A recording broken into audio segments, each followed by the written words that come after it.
Hello दोस्तों, मैं हूं आपका राम और मैं आज आपके लिए एक हॉरर स्टोरी लेकर आया हूं। अगर आपको अच्छी लगे तो मेरे चैनल को सब्सक्राइब करिएगा और एक लाइक भी कर दिएगा। तो चलिए शुरू करते हैं हम अपनी कहानी। रात का अंधेरा अपने चरम पर था। शहर से दूर एक छोटे से गांव की हवेली जो कई सालों से खाली पड़ी हुई थी, काफ़ी बदनाम थी। लोग कहते थे कि वहाँ कोई आत्मा रहती है, लेकिन किसी ने कभी सच का पता लगाने की हिम्मत नहीं की। लेकिन 3 दोस्त थे जो कि उस हवेली का सच पता लगाने के लिए वहाँ गए। एक रात की बात है, रवि और उसके 3 दोस्त अंकित, मीरा और पूजा उस हवेली में घुसने का फैसला लिया। उन्होंने सुना था कि उस हवेली के अंदर से रात को अजीब अजीब सी आवाज़ें आती हैं। सब मिलकर तस्वीर खींचने और सच का पता लगाने के लिए निकल पड़े।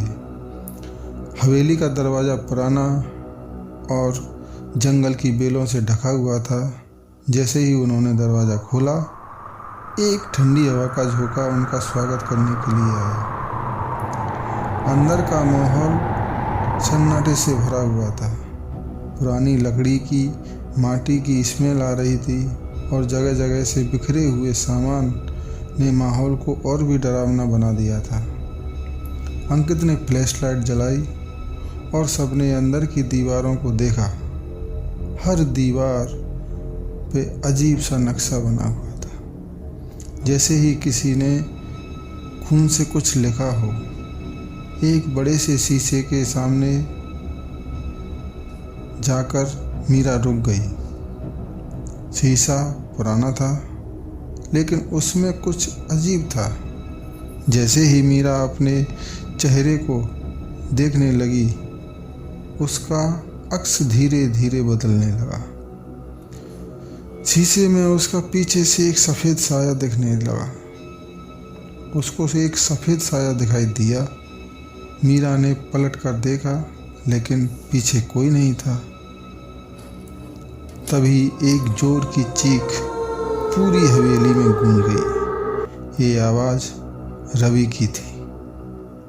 सब लोग भागकर उसके पास पहुंच गए और रवि एक पुरानी कुर्सी के पास ज़मीन पर गिरा हुआ था।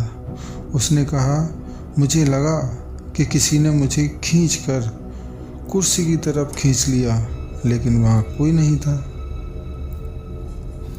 पूजा ने कहा, यहाँ से चलो, मुझे लगता है हमने कुछ गलत जगह पर कदम रख दिया है। लेकिन अंकित जिद पर अड़ा हुआ था कि हम नहीं जाएंगे।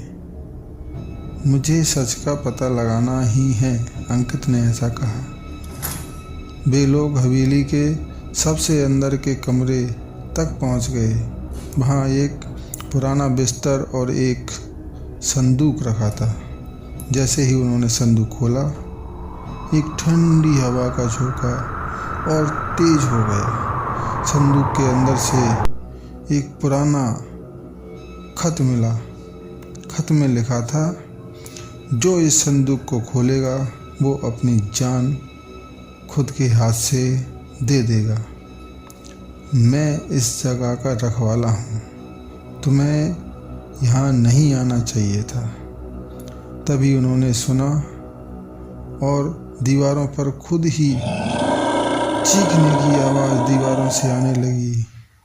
दीवार पर नए नए नक्शे बनने लगे, जैसे कोई उन्हें अभी खुद कुछ बता रहा हो। डर के मारे सब भागने लगे, लेकिन जैसे ही उन्होंने हवेली का दरवाज़ा खोलना चाहा, वो दरवाज़ा बंद हो चुका था। अंदर एक चीखते हुए साये ने उनको घेर लिया। साये की आवाज़ थी, तुमने मुझे जगाया है, अब तुम यहाँ से कभी नहीं जाओगे। और उस रात के बाद उन चारों का कोई पता नहीं चला। लोग कहते हैं कि रात को हवेली से अभी भी चीखने की और हंसने की आवाज़ आती है। क्या आप उस हवेली में जाने की हिम्मत करेंगे? कमेंट में ज़रूर बताइएगा। अगर मेरी कहानी अच्छी लगी हो तो लाइक ज़रूर करिएगा। धन्यवाद। जय श्री राम।